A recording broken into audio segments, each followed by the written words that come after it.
Chapter 15. The Disaster Within the Sunday. After Miss Bartlett's arrival was a glorious day, like most of the days of that year.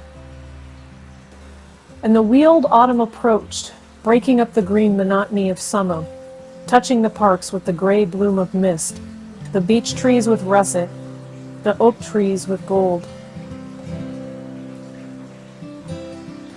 Up on the heights, battalions of black pines witnessed the change, themselves unchangeable.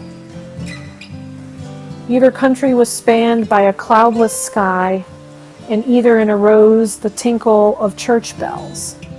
The garden of Windy Corners was deserted, except for a red book, which lay sunning itself upon the gravel path.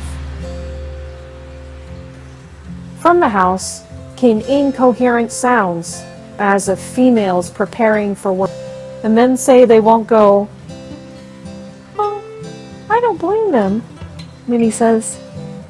Need she go? Tell her. No nonsense. And, Marion, hook me behind. Dearest Lucia, may I trespass upon ye for a pin? For Miss Bartlett had announced that she, at all events, was one for church.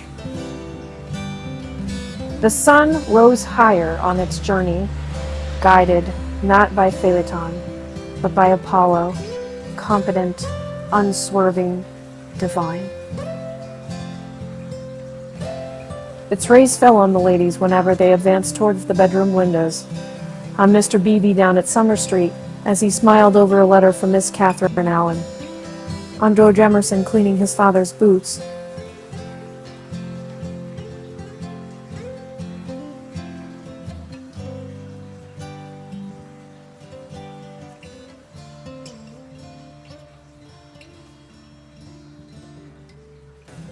The ladies move.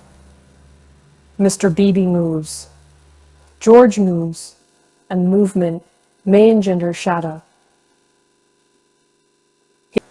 But this book lies motionless, to be caressed all the morning by the sun, and to raise its cover slightly, as though acknowledging the caress. Presently, Lucy steps out of the drawing-room window. Her new cerise dress has been a failure, and makes her look tawdry and wan. At her throat is a garnet brooch. On her finger, a ring set with rubies, an engagement ring. Her eyes are bent to the Weald. She frowns a little, not in anger, but as a brave child frowns when he is trying not to cry. In all that expanse, no human eye is looking at her, and she may frown unrebuked and measure the spaces that yet survive between Apollo and the western hills. Lucy! Lucy. What's that book? This been taking a book out of the shelf and leaving it about to spoil. It's only the library book that Cecil's been reading.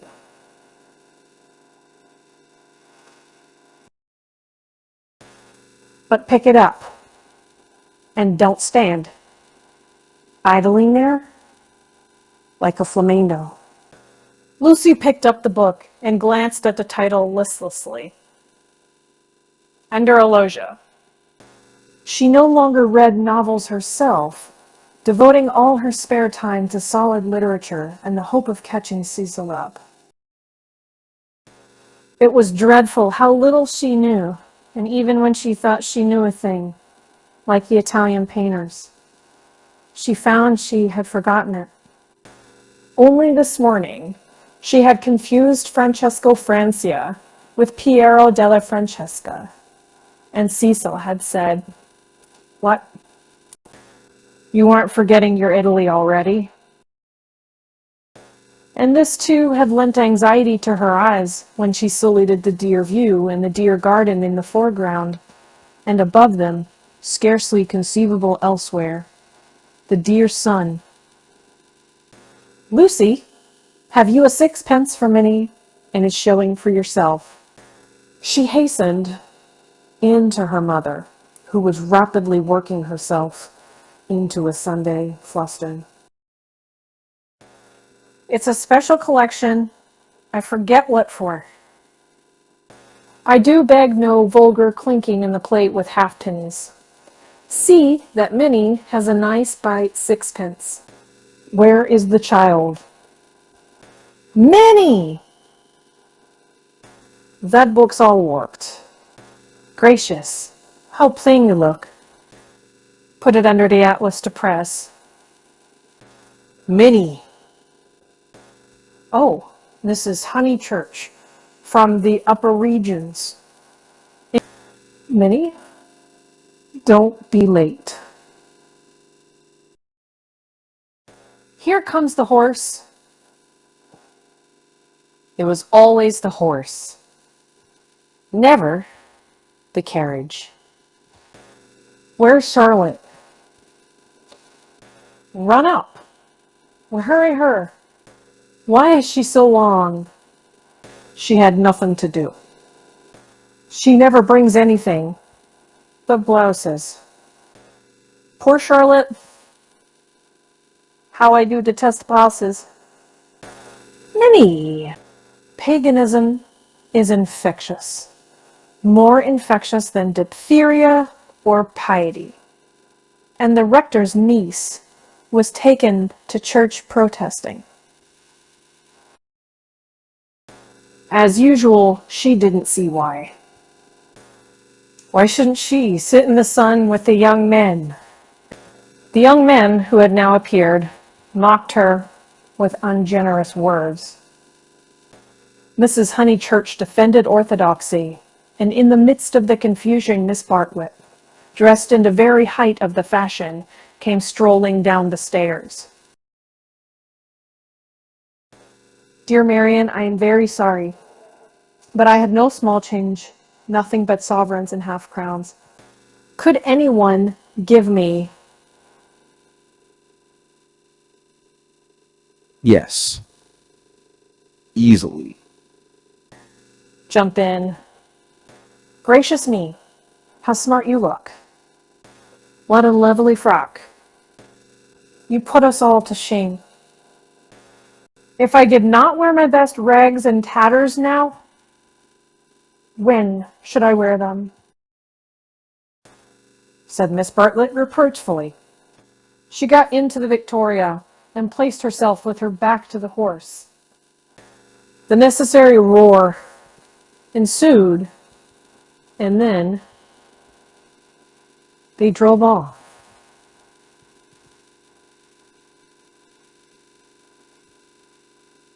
Goodbye!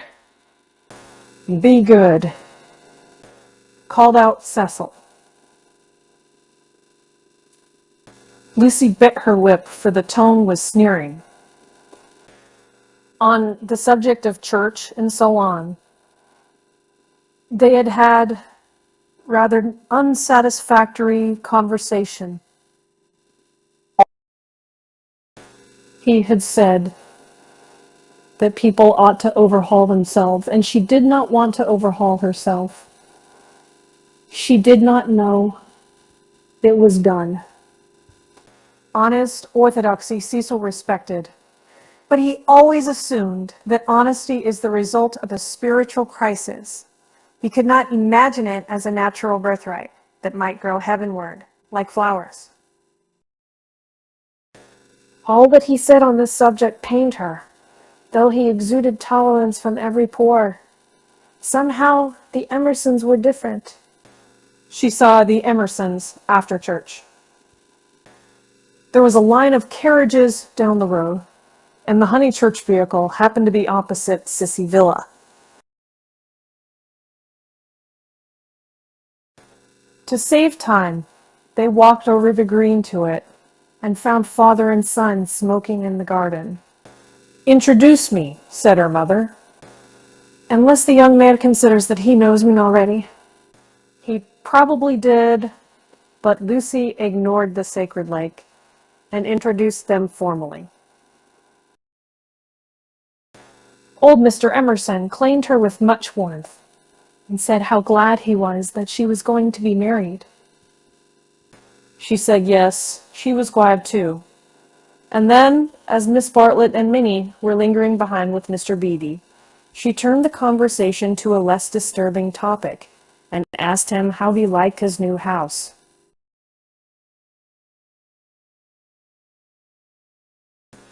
Very much, he replied, but there was a note of offense in his voice. She had never known him offended before. He added, "We find, though, that the Miss Allens were coming, and that we have turned them out. Women mind such a thing. I am very much upset about it. I believe that there was some misunderstanding," said Mrs. Honeychurch uneasily. "Our landlord was told that we should be a different type of person," said George, who seemed disposed to carry the matter further. "He thought we should be artistic. He's disappointed. And I wonder whether we ought to write to the Miss Allens and offer to give it up. What do you think?" He appealed to Lucy. "Oh, stop now, you have come," said Lucy lightly. She must avoid censuring Cecil, for it was on Cecil that the little episode turned, though his name was never mentioned. So George says, he says that the Miss Allens must go to the wall. Yet, it does seem so unkind. There is only a certain amount of kindness in the world, said George, watching the sunlight flash on the panels of the passing carriages. Yes, exclaimed Mrs. Honeychurch. That's exactly what I say. Why all this twiddling and twaddling over two Miss Allens?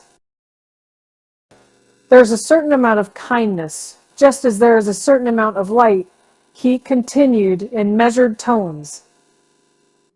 We cast a shadow on something wherever we stand, and it is no good moving from place to place to save things, because the shadow always follows. Choose a place where you won't do harm, yes. Choose a place where you won't do very much harm, and stand in it for all you are worth, facing the sunshine. Well, Mr. Emerson, I see you're clever. I see you're going to be clever. I hope you didn't go behaving like that to poor Freddie. George's eyes laughed, and Lucy suspected that he and her mother would get on rather well. No, I didn't, he said. He behaved that way to me. It is his philosophy. Only he starts life with it. And I have tried the note of interrogation first. What do you mean? No, never mind what you mean. Don't explain. He looks forward to seeing you this afternoon. Do you play tennis? Do you mind tennis on Sunday? George minds tennis on Sunday. George, after his education, distinguished between Sunday. Very well. George doesn't mind tennis on Sunday. No more do I. That's settled. Mr. Emerson, if you could come with your son, we should be so pleased. He thanked her, but the walk sounded rather far. He could only potter about in these days. She turned to George, and then he wants to give up his house to the Miss Allens. I know, said George, and put his arm round his father's neck.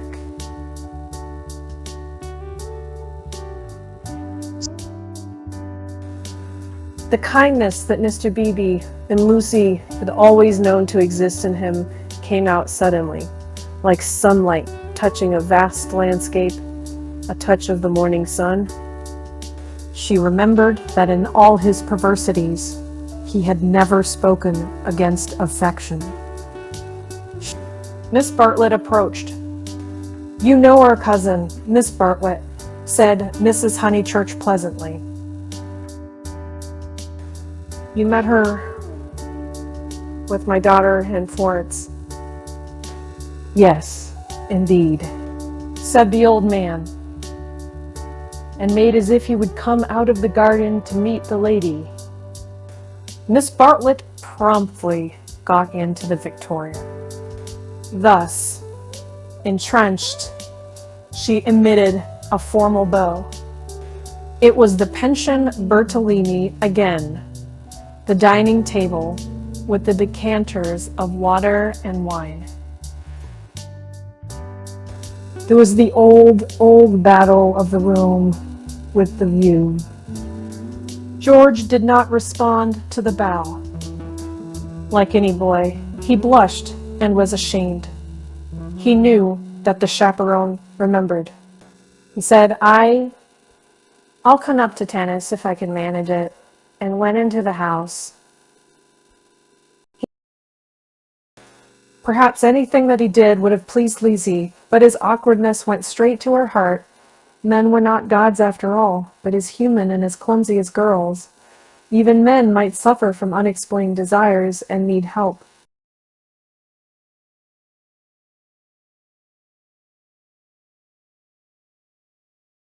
To one of her upbringing and of her destination, the weakness of men was a truth unfamiliar, but she had surmised it at Florence, when George threw her photographs into the River Arno. "George don't go," cried his father, who thought it a great treat for people if his son would talk to them. "George has been in such good spirits today, and I am sure he will end by coming up this afternoon." Lucy caught her cousin's eye. Something in its mute appeal made her reckless. "Yes," she said, raising her voice, "I do hope he will." Then she went to the carriage and murmured, "The old man hasn't been told. I knew. It was all right." Mrs. Honeychurch followed her, and they drove away. Satisfactory that Mr. Emerson had not been told of the Florence escapade. Yet Lucy's spirits should not have leapt up as if she had sighted the ramparts of heaven. Satisfactory, yet surely she greeted it with disproportionate joy. All the way home, the horse's hoofs sang a tune to her. He has not told. He has not told. Her brain expanded the melody. He has not told his father, to whom he tells all things. It was not an exploit. He did not laugh at me when I had gone. He raised her hand to her cheek. He does not love me. No. How terrible if he did. But he has not told. He will not tell. She longed to shout the words, "That is all right. It's a secret between us two forever. Cecil will never hear." She was even glad that Miss Bartlett had made her promise secrecy. That last dark evening at Florence, when they had knelt packing in his room, the secret, big or little, was guarded. Only 3 English people knew of it in the world. Thus she interpreted her joy. She greeted Cecil with unusual radiance because she felt so safe. As he helped her out of the carriage, she said, The Emersons have been so nice. George Emerson has improved enormously. How are my proteges? Asked Cecil, who took no real interest in them and had long since forgotten his resolution to bring them to Windy Corner for educational purposes. Proteges, she exclaimed with some warmth. For the only relationship which Cecil conceived was feudal, that of protector and protected. He had no glimpse of the comradeship after which the girl's soul yearned. You shall see for yourself how your proteges are. George Emerson is coming up this afternoon. He is a most interesting man to talk to. Only don't. She nearly said, don't protect him. But the bell was ringing for lunch, and as often happened, Cecil had paid no great attention to her remarks. Charm, not argument, was to be her forte. Lunch was a cheerful meal. Generally, Lucy was depressed at meals. Someone had to be soothed, either Cecil or Miss Bartlett or a being not visible to the mortal eye, a being who whispered to her soul, "It will not last, this cheerfulness. In January, you must go to London to entertain the grandchildren of celebrated men." But today she felt she had received a guarantee. Her mother would always sit there.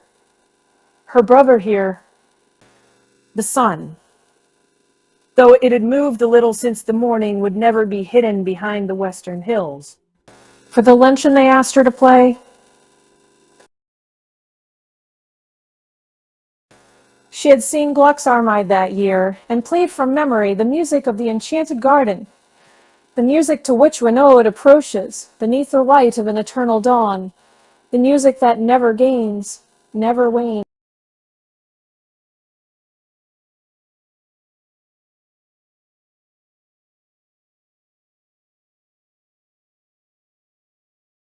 Such music is not for the piano, and her audience began to get restive, and Cecil, sharing the discontent, called out, "Now play us the other garden," the one in Parsifal. She closed the instrument. "Not very dutiful," said her mother's voice. Fearing that she had offended Cecil, she turned quickly round. There George was. He had crept in without interrupting her. "Oh, I had no idea," she exclaimed, getting very red.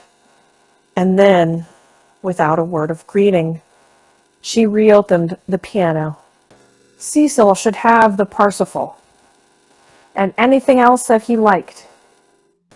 "Our performer has changed her mind," said Miss Bartlett, perhaps implying she will play the music to Mr. Emerson. Lucy did not know what to do, nor even what she wanted to do. She played a few bars of the Flower Maiden's song very badly, and then she stopped. "I vote tennis," said Freddie, disgusted at the scrappy entertainment. "Yes, so do I." Once more, she closed the unfortunate piano. "I vote you have a men's four." "All right."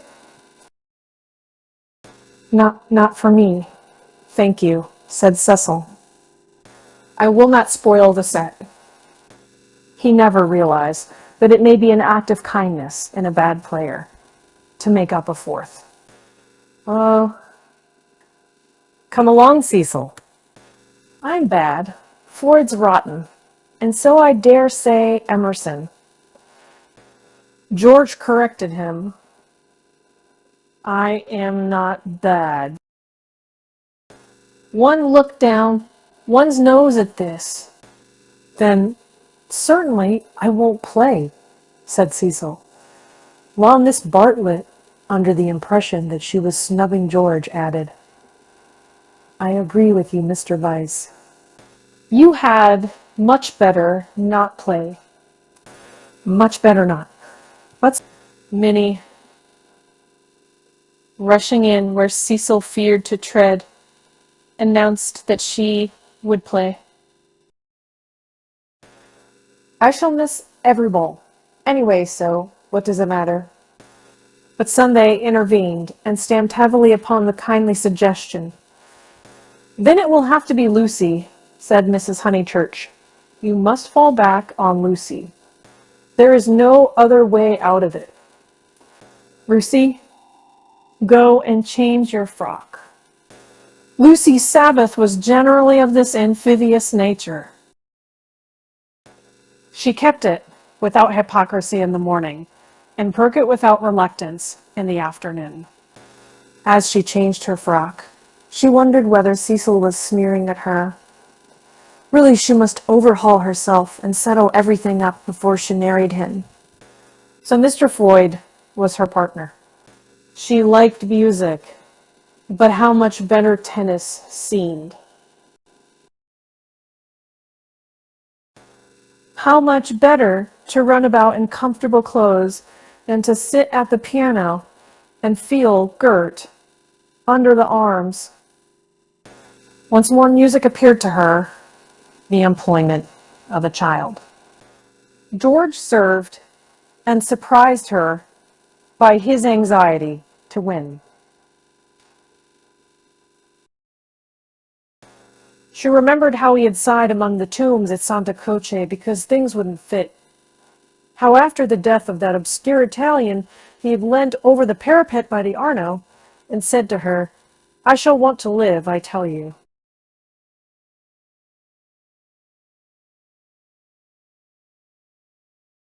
He wanted to live now, to win at tennis, to stand for all he was worth in the sun which had begun to decline and was shining in her eyes.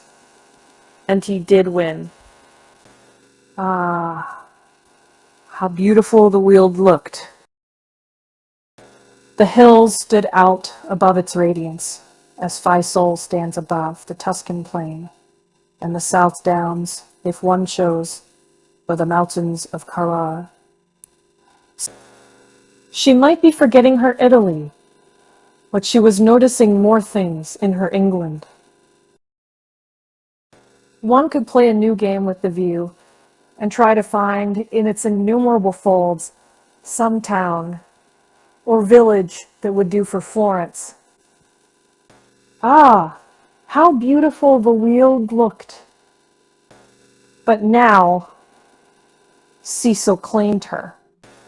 He chanced to be in a lucid, critical mood and would not sympathize with exaltation. He had been rather a nuisance, all through the tennis. For the novel that he was reading was so bad that he was obliged to read it aloud to others. He would stroll round the precincts of the court and call out, I say, listen to this, Lucy. 3. Split infinitives. Dreadful, said Lucy and missed her stroke. When they had finished their set, he still went on reading. There was some murder scene, and really, everyone must listen to it. Freddie and Mr. Floyd were obliged to hunt for a lost ball in the laurels, but the other two acquiesced. The scene was laid in Florence. What fun. Cecil? Read away. Come, Mr. Emerson, sit down after all your energy. She had forgiven George, as she put it, and she made a point of being pleasant to him. He jumped over the net and sat down at her feet, asking, You, and are you tired? Of course I'm not. Do you mind being beaten? She was going to answer no, when it struck her that she did mind, so she answered yes. She added merrily, I don't see you're such a splendid player, though. The light was behind you, and it was in my eyes. And never said I was. Why, you did.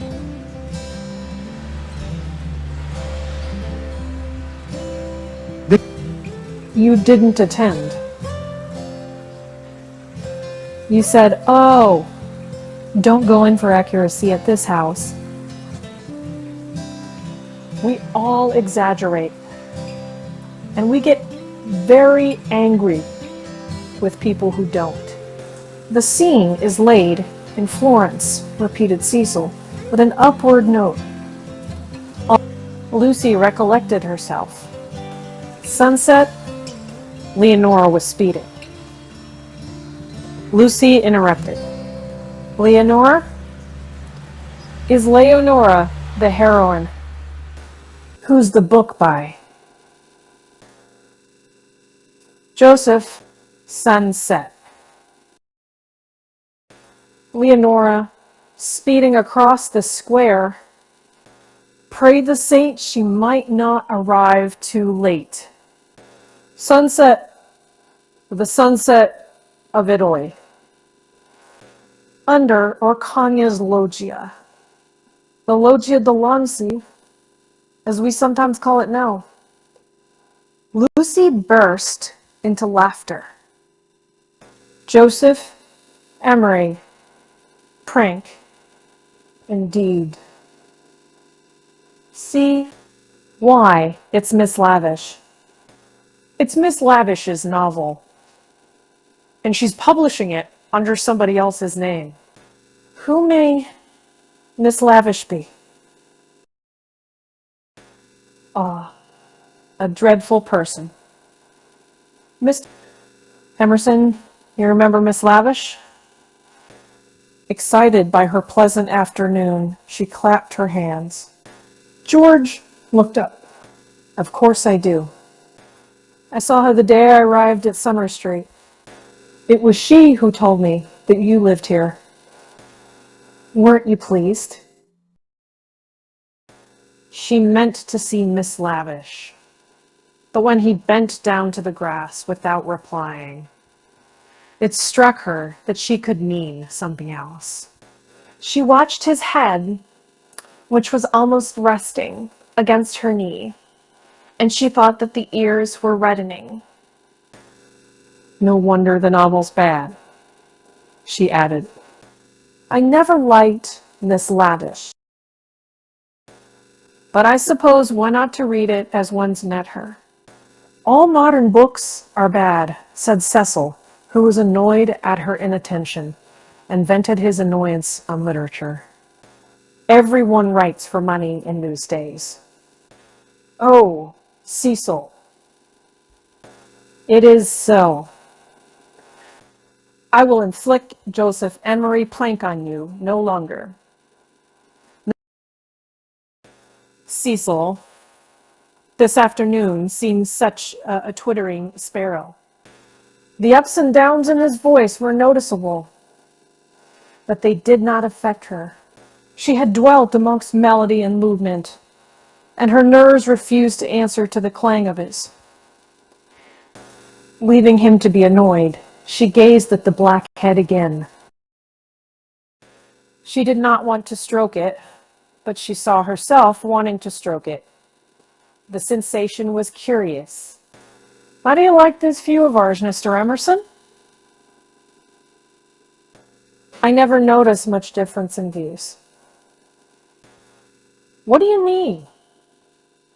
Because they're all alike. Because all that matters in them is distance and air. Hum, said Cecil, uncertain whether the remark was striking or not. My father, he looked up at her and he was a little flushed. Says that there is only one perfect view.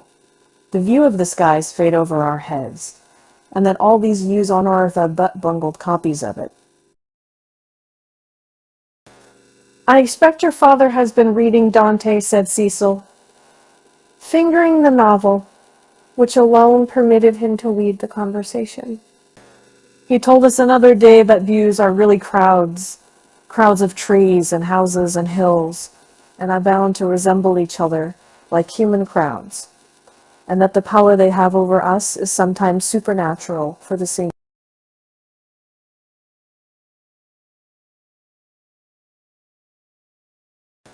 Lucy's lips parted. For a crowd is more than the people who make it up. Something gets added to it, no one knows how, just as something has got added to those hills. He pointed with his racket to the South Downs. What a splendid idea. And so you can say, I shall enjoy hearing your father talk again. And so sorry, he's not so well. No, he isn't well. There's an absurd account of a view in this book, said Cecil.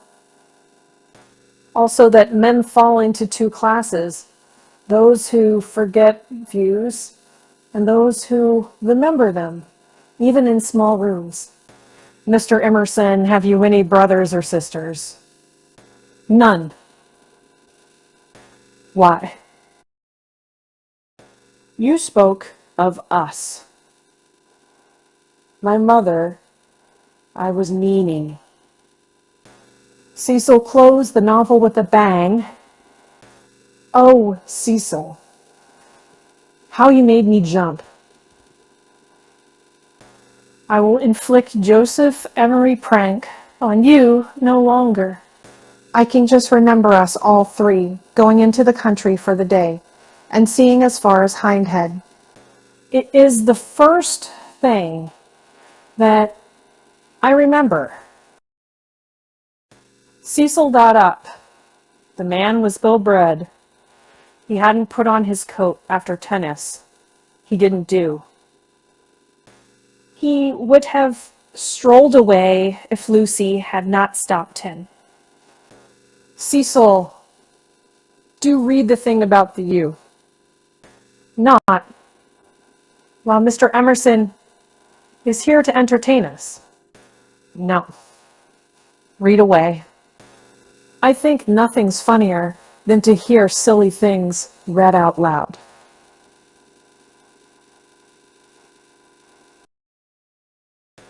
If Mr. Emerson thinks us frivolous, he can go. This struck Cecil as subtle and pleased him. It put their visitor in the position of a prig, somewhat mollified. He sat down again. Mr. Emerson, go and find tennis balls. She opened the book. Cecil must have his reading and anything else that he liked. But her attention wandered to George's mother, who, according to Mr. Eager, had been murdered in the sight of God, and according to her son, had seen as far as Hindhead. Am I really to go?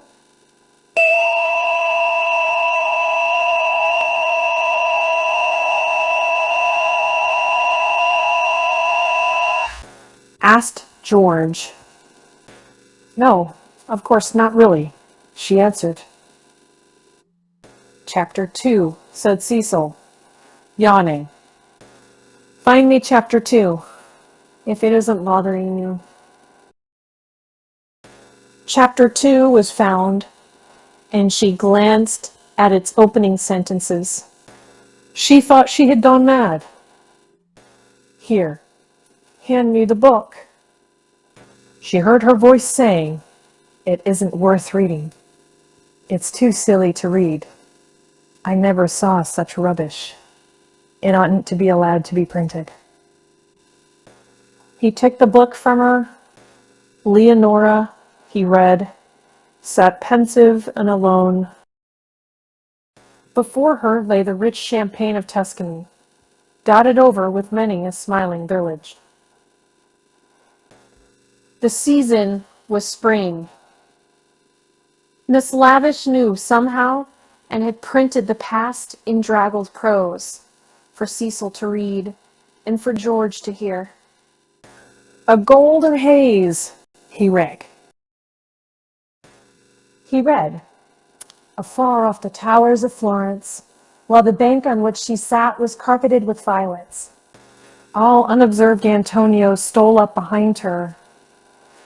Lest Cecil should see her face, she turned to George and saw his face.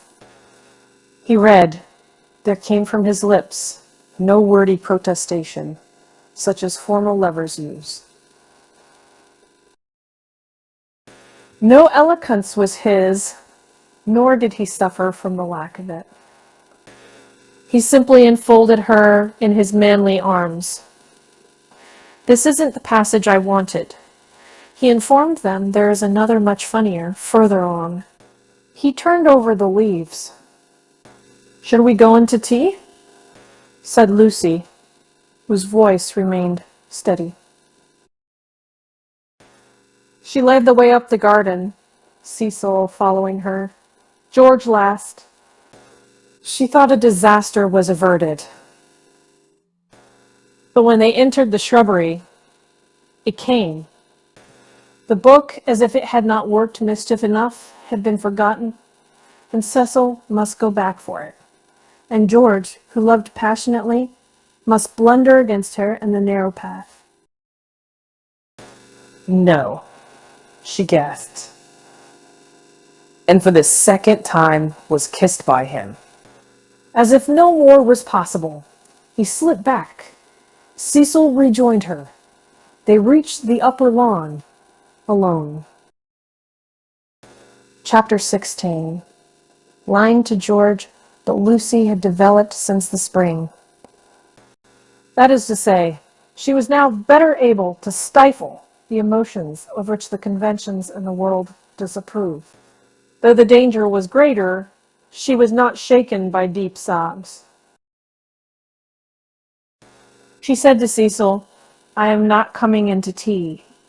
Tell Mother, I must write some letters, and went up to her room. Then she prepared for action. Love felt and returned, love which our bodies exact and our hearts have transfigured. Love, which is the most real thing that we shall ever meet, reappeared now as the world's enemy, and she must stifle. She sent for Miss Bartlett. The contest lay not between love and duty. Perhaps there never is such a contest. It lay between the real and the pretended, and Lucy's first aim was to defeat herself. As her brain clouded over, as the memory of the views grew dim and the words of the book died away, she returned to her old shibboleth of Navs. She conquered her breakdown, tampering with the truth. She forgot that the truth had ever been. Remembering that she was engaged to Cecil, she compelled herself to confuse remembrances in George. He was nothing to her. He never had been anything. He had behaved abominably. She had never encouraged him.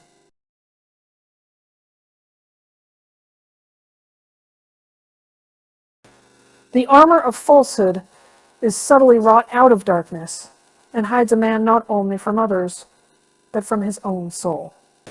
In a few moments, Lucy was equipped for battle. Something too awful has happened. She began as soon as her cousin arrived. Do you know anything about Miss Lavish's novel? Miss Bartlett looked surprised and said that she had not read the book, nor known that it was published. Eleanor was a reticent woman at heart. There is a scene in it. The hero and heroine make love, Do you know about that? Dear, you know about it, please. She repeated, they're on a hillside, and Florence is in the distance. This, my good Lucia, I am all at sea. I know nothing about it. Whatever. There are violets. I cannot believe it is a coincidence. Charlotte. Charlotte. How could you have told her? I have thought before speaking. It must be you. Told her what? She asked with growing agitation. About that dreadful afternoon in February. Miss Bartlett was genuinely moved. Oh, Lucy, dearest girl, she hasn't put that in her book? Lucy nodded. Not so that one could recognize it. Yes. And never, never, never more shall Eleanor Lavish be a friend of mine. So you did tell. I did just happen when I had tea with her at Rome in the course of conversation. But Charlotte, what about the promise you gave me when we were packing? Why did you tell Miss Lavish when you wouldn't even let me tell Mother? I will never forgive Eleanor. She has betrayed my confidence. Why did you tell her, though? This is a most serious thing. Why does anyone tell anything? The question is eternal, and it was not surprising that Miss Bartlett should only sigh faintly in response. She had done wrong. She admitted it. She only hoped that she had not done harm. She had told Eleanor in the strictest confidence. Lucy stamped with irritation. Cecil happened to read out the passage aloud to me and to Mr. Emerson. It upset Mr. Emerson, and he insulted me again. Behind Cecil's back. Is it possible that men are such brutes? Behind Cecil's back as we were walking up the garden. Miss Bartlett burst into self-accusations and regrets. What is to be done now? Can you tell me? Oh, Lucy, I shall never forgive myself, never to my dying day. Fancy, if your prospects? I know, said Lucy, wincing at the word. I see now why you wanted me to tell Cecil, and what you meant by some other source. You knew that you had told Miss Lavish, and that she was not reliable.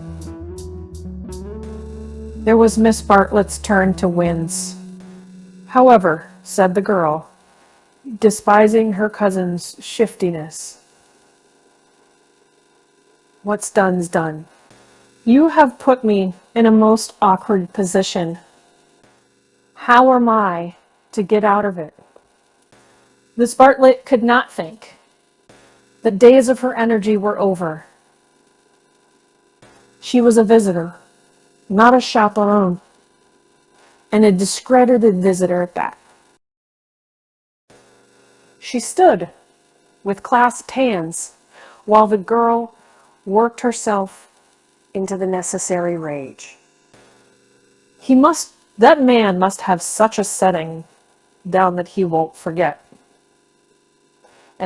And who's to give it him? I can't tell, Mother, now, owing to you.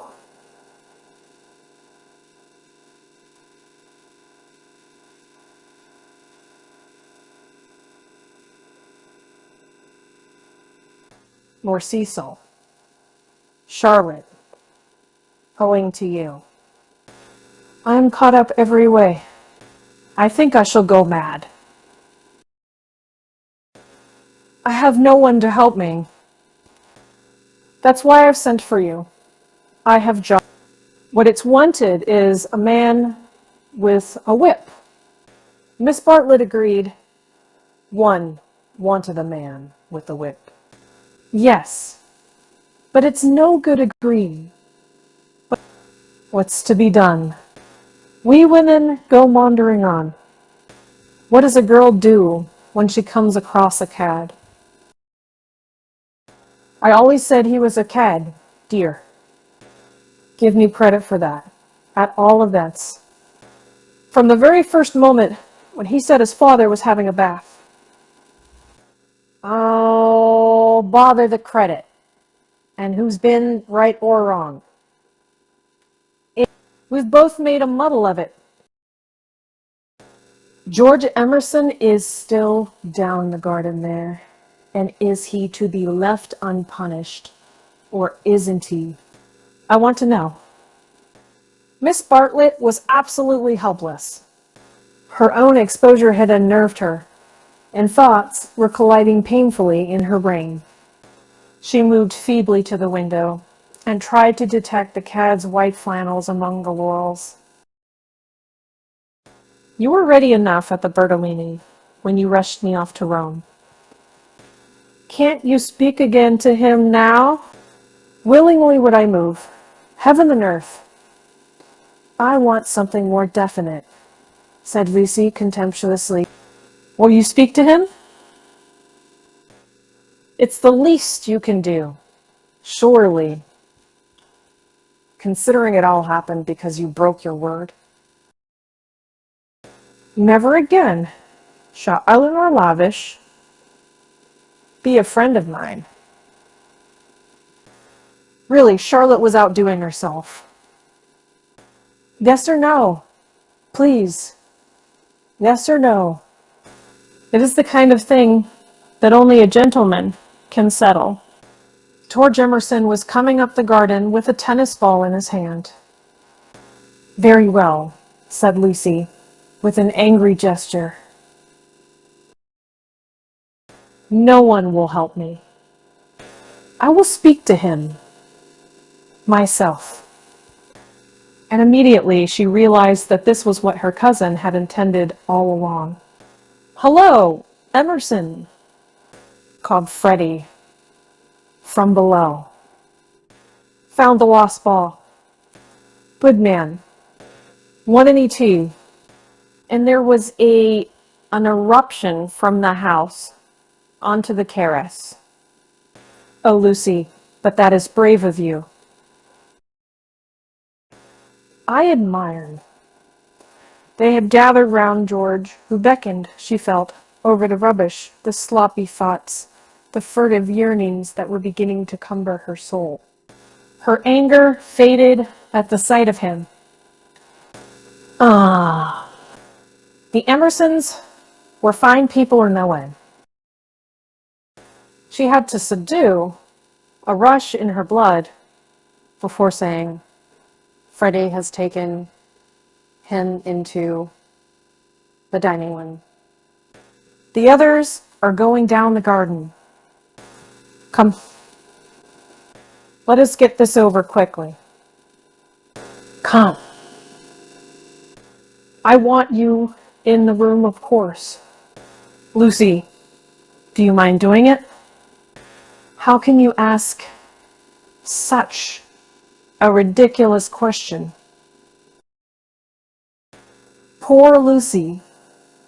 She stretched out her hand. I seem to bring nothing but misfortune wherever I go. Lucy nodded.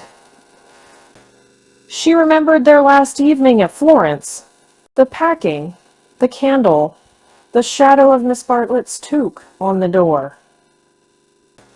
She was not to be tracked by pathos a second time. Eluding her cousin's caress, she led the way downstairs. Try the jam? Freddie was saying. The jam's jolly dead.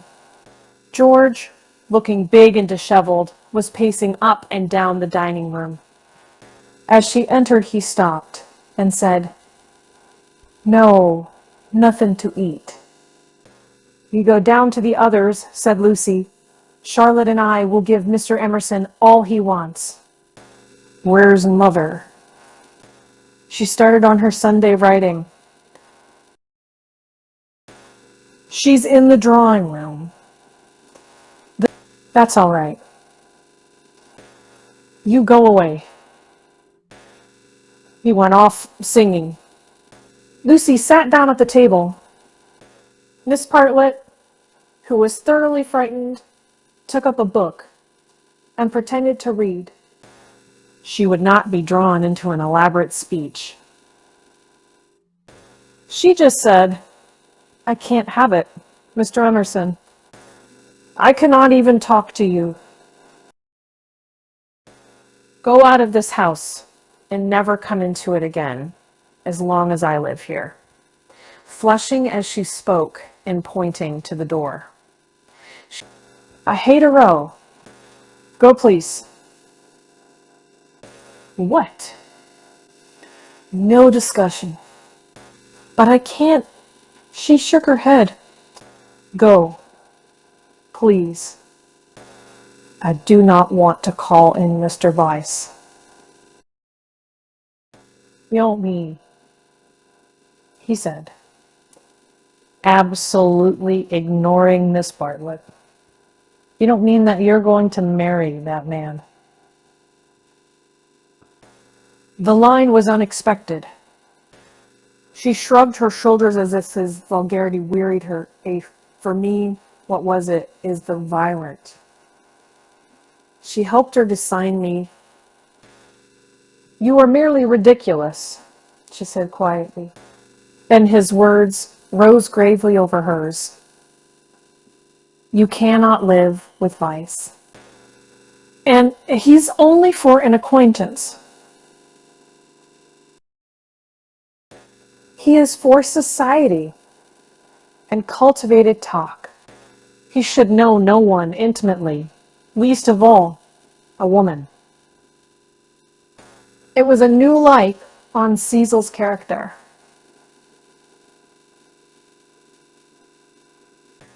"Have you ever talked to Weiss without feeling tired?" "I can scarcely discuss." "No. But have you ever?" He is the sort who are all right so long as they keep to things, books, pictures, but kill, and they come to people.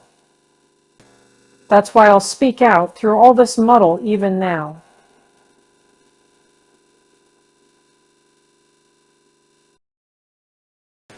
It's shocking enough to lose you in any case, but generally, a man must deny himself joy. And I would have held back if your Cecil had been a different person. I would never have let myself go. But I saw him first in the National Gallery, when he winced because my father mispronounced the names of great painters. Then he brings us here, and we find it is to play some silly trick on a kind neighbor. That is the man all over, playing tricks on people, on the most sacred form of life that he can find. Next, I meet you together and find him protecting and teaching you and your mother to be shocked, when it was for you to settle whether you were shocked or no. Cecil, all over again. He daren't let a woman decide. He's the type. He's kept Europe back for 1,000 years. Every moment of his life, he's forming you, telling you what's charming or amusing or ladylike, telling you what a man thinks womanly, and you of all women, and listen to his voice instead of to your own. So, it was at the rectory when I met you both again. So has been the whole of this afternoon. Therefore, not. Therefore, I kissed you. Because the book made me do that, and I wish to goodness I had more self-control. I'm not ashamed. I don't apologize. But it has frightened you, and you may not have noticed that I love you. Or would you have told me to go and dealt with a tremendous thing so lightly? But therefore I settled to fight him. Lucy thought of a very good remark. You say Mr. V's wants me to listen to him, Mr. Emerson. Pardon me for suggesting that you have caught the habit. And he took the shoddy reproof and touched it into immortality. He said, yes, I have. He sank down as if suddenly weary.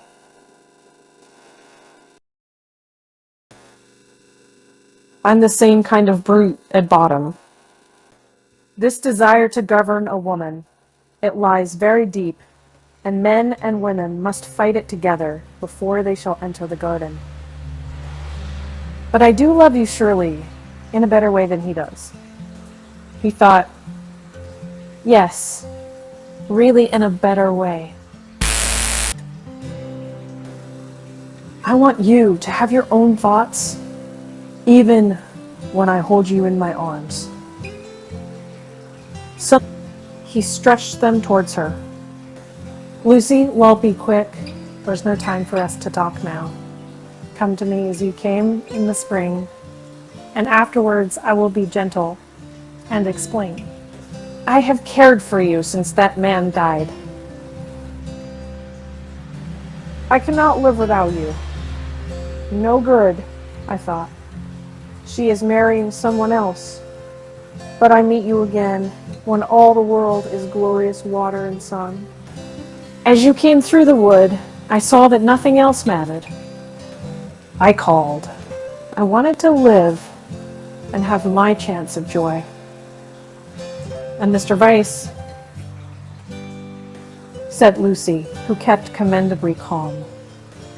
Does he not matter that I love Cecil and shall be his wife shortly? A detail of no importance, I suppose. But he stretched his arms over the table towards her. May I ask what you intend to gain by this exhibition? He said, it is our last chance. I shall do all that I can. And as if he had done all else, he turned to Miss Bartlett, who sat like some portent against the skies of the evening. You wouldn't stop us this second time if you understood, he said. What? I have been into the dark, and I am going back into it, unless you will try to understand. Her long, narrow head drove backwards and forwards, as though demolishing some invisible obstacle. She did not answer. It is being young, he said quietly, picking up his racket from the floor and preparing to go. It's being certain that Lucy cares for me, really. It is that love and youth matter intellectually. In silence, the two women watched him. His last remark, they knew, was nonsense. But was he going after it or not? Would not he, the cad, the charlatan, attempt a more dramatic finish? No. He was apparently content. He left them, carefully closing the front door, and when they looked through the hall window, they saw him go up the drive, and begin to climb the slopes of withered fern behind the house. Their tongues were loosed, and they burst into stealthy rejoicings. "Oh, Yuchie, come back here? Oh, what an awful man." Lucy had no reaction, at least not yet. "Well, he amuses me," she said. "Either I'm mad, or else he is, and I'm inclined to think it's the latter. One more fuss through with your shower?" "Many thanks. I think, though, that this is the last. My admirer will hardly trouble me again." And Miss Bartlett, too, essayed de roguish. "Well, it isn't everyone who could boast such a conquest, dearest, is it?" "Oh, one oughtn't to laugh, really. It might have been very serious. But you were so sensible and brave, so unlike the girls of my dole. Let's go down to them." But once in the open air, she paused.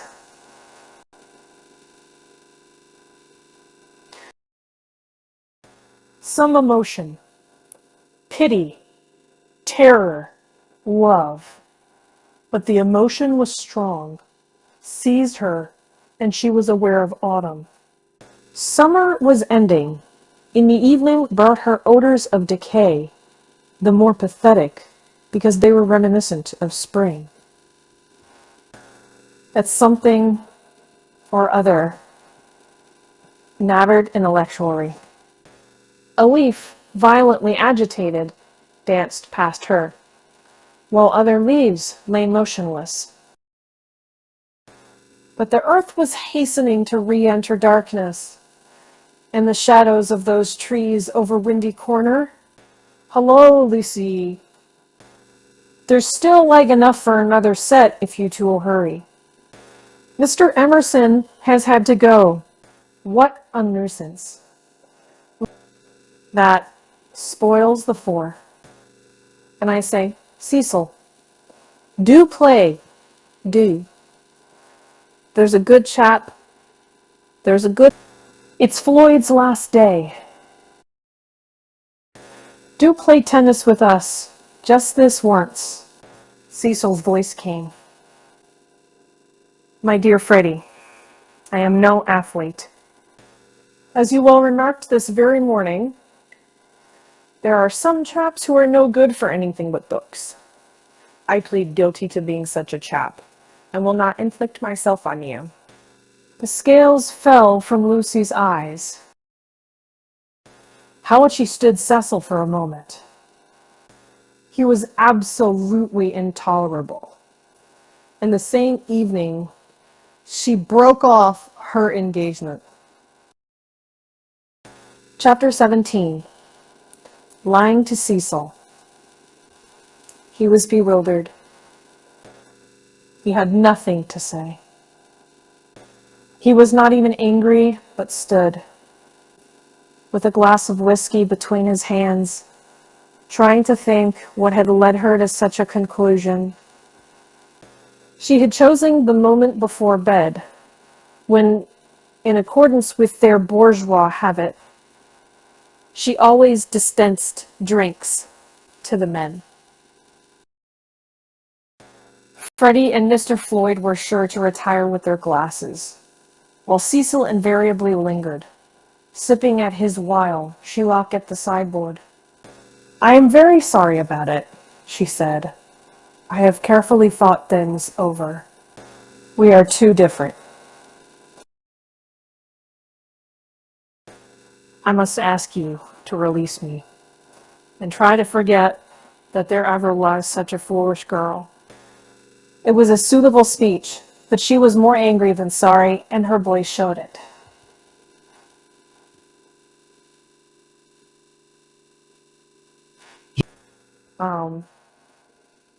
Different. How How I haven't had a really good education for one thing. She continued still on her knees by the sideboard. My Italian trip came too late, and I'm forgetting all that I learnt there. I shall never be able to talk to your friends. I'll behave as a wife of yours should. I don't understand you. You aren't like yourself. You're tired, Lucy. Tired, she retorted, kindling at once. That is exactly like you. You always think women don't mean what they say. Well, you sound tired, as if something has worried you. What if I do? Doesn't prevent me from realizing the truth. I can't marry you, and you will thank me for saying so someday. You had that bad headache yesterday, all right? For she had exclaimed indignantly. I see it's much more than headaches. Give me a moment's time. He closed his eyes. You must excuse me if I say stupid things, but my brain has gone to pieces. Part of it lives 3 minutes back, when I was sure that you loved me, and the other part, I find it difficult. I'm likely to say the wrong thing. It struck her that he was not behaving so badly, and her noted guarantees and her irritation increased. She again desired a struggle, not a discussion. To bring on the crisis, she said, there are days when one sees clearly, and this is one of them. Things must come to a breaking point sometime, and it happens to be today. If you want to know, quite a little thing decided me to speak to you when you wouldn't play tennis with Freddie.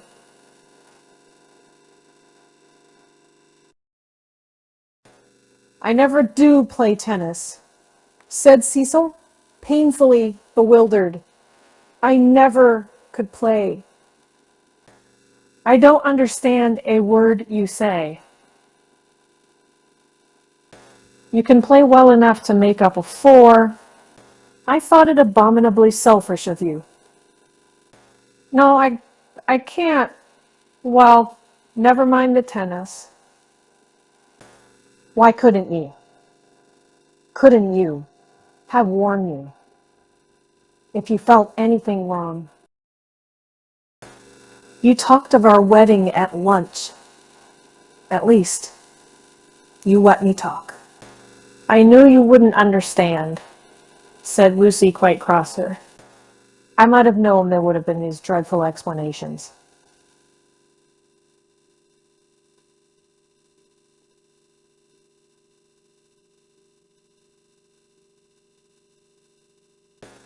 Of course, it isn't the tennis. That was only the last straw to all I've been feeling for weeks.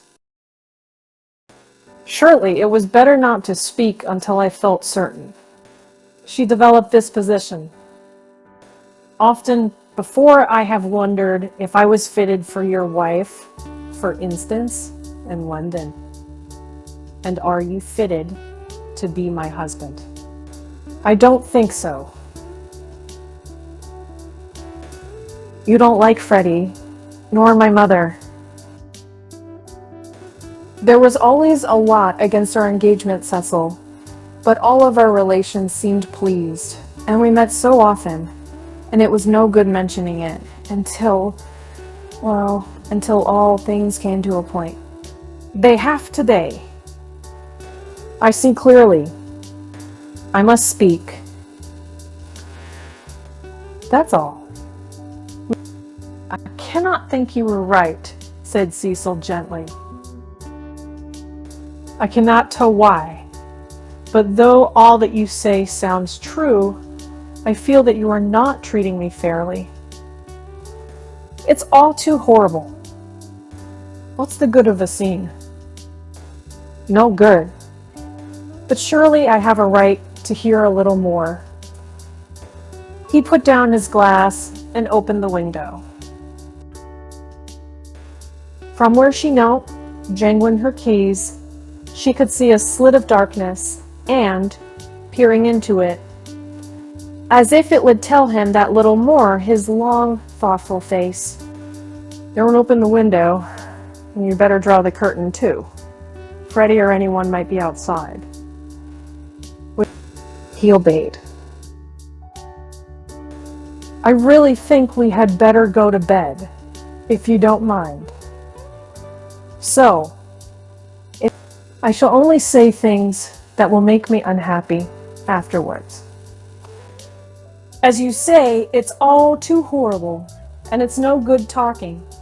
But to Cecil, now that he was about to lose her, she seemed each moment more desirable. He looked at her instead of through her for the first time since they were engaged. From a Leonardo, she had become a living woman with mysteries and forces of her own, with qualities that even eluded art. His brain recovered from the shock, and in a burst of genuine devotion, he cried, "But I love you, and I did think you loved me." "I did not," she said. "I thought I did at first. I am sorry, and ought to have refused you this last time, too." He began to walk up and down the room, and she grew more and more vexed at his dignified behavior. She had counted on his being petty. It would have made things easier for her. By a cruel irony, she was drawing out all that was finest in his disposition. "You don't love me, evidently. I dare say that you are right not to. But it would hurt a little less if I knew why." Because a phrase came to her and she accepted it. "You're the sort who can't know anyone intimately." A horrified look came into his eyes. "I don't mean exactly that. But you will question me, though I beg you not to, and I must say something. It is that, more or less. When we were only acquaintances, you let me be myself. But now you're always protecting me." Her voice swelled. "I won't be protected. I will choose for myself what is ladylike and right. To shield me is an insult. Can I be trusted to face the truth? But I must get it second-hand through you. A woman's place. You despise my mother, I know you do, because she's conventional and bothers over puddings, but oh, goodness. And you wrap yourself up in art and books and music, and would try to wrap up me.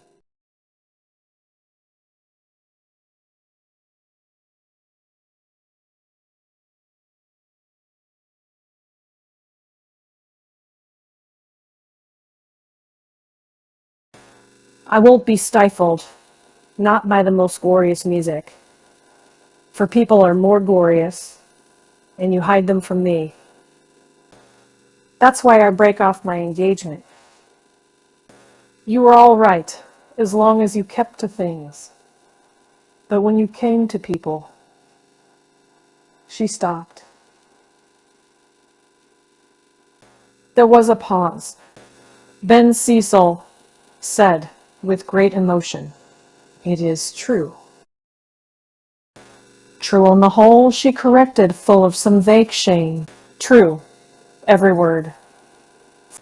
It is a revelation. It is odd.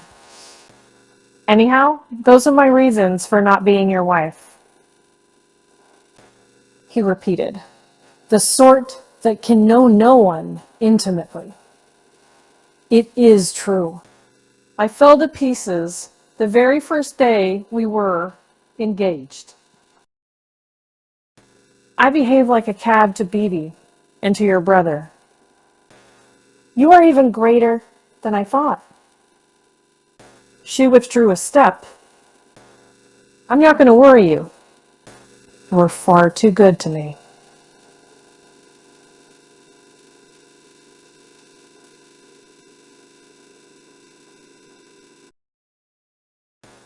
I shall never forget your insight. And dear, I only blame you for this. You might have warned me in the early stages, before you felt you wouldn't marry me, and so have given me a chance to improve. I have never known you to this evening.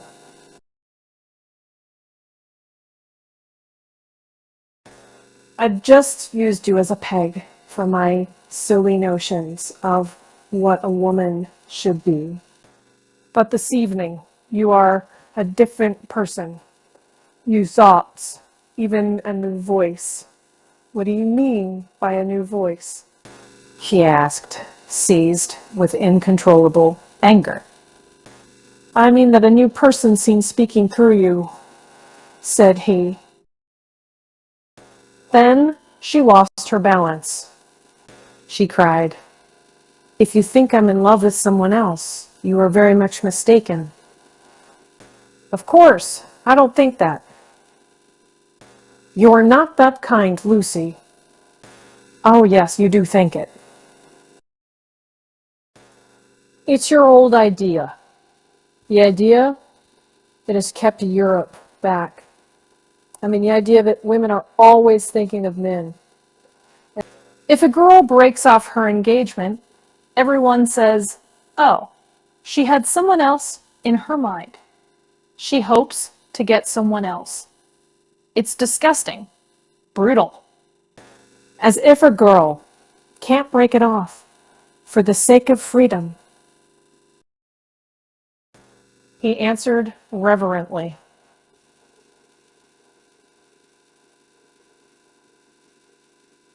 I may have said that in the past. I shall never say it again. You have taught me better.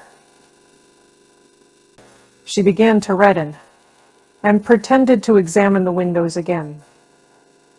Of course, there's no question of someone else in this. No jilting or any such nauseous stupidity. I beg your pardon most humbly if my words suggested that there was.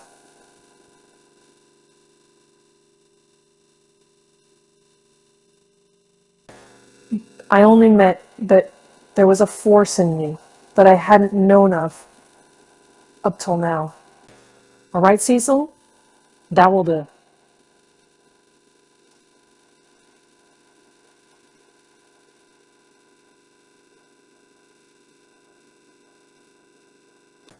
Don't apologize to me.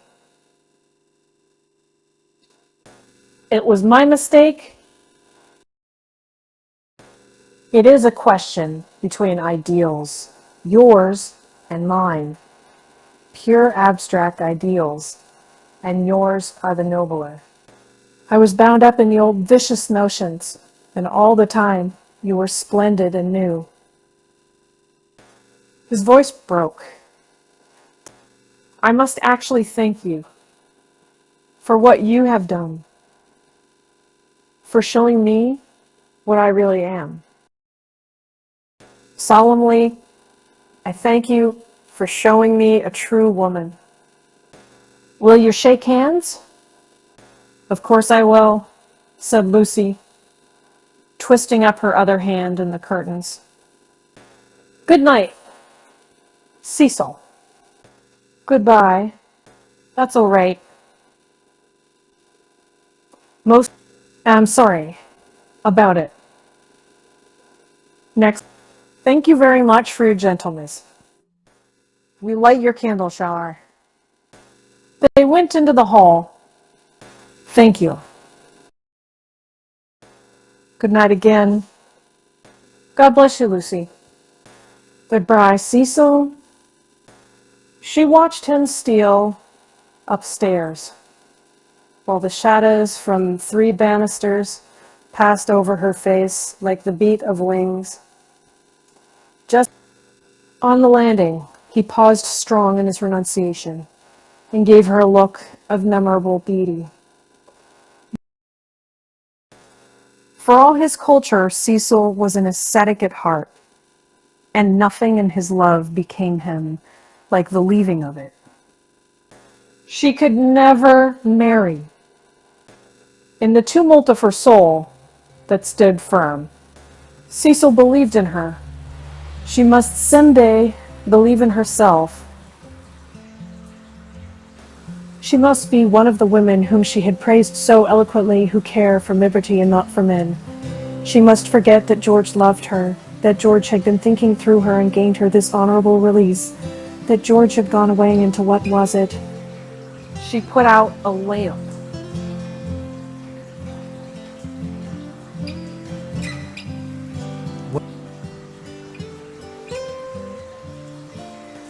It did not to think, nor, for the matter of that, to feel.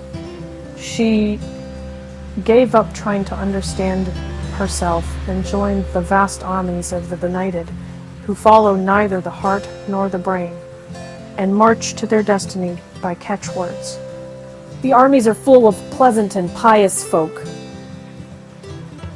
but they have yielded to the only enemy that matters, the enemy within.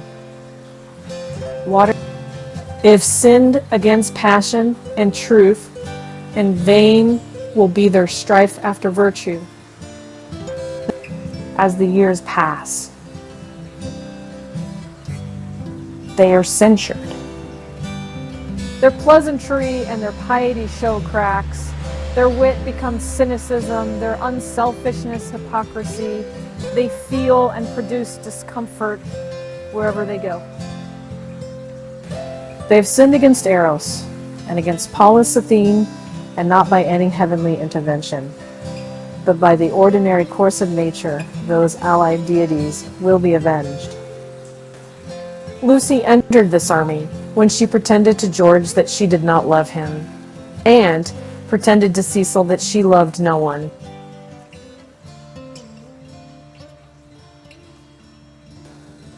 The night received her as it had received Miss Bartlett 30 years before. Consider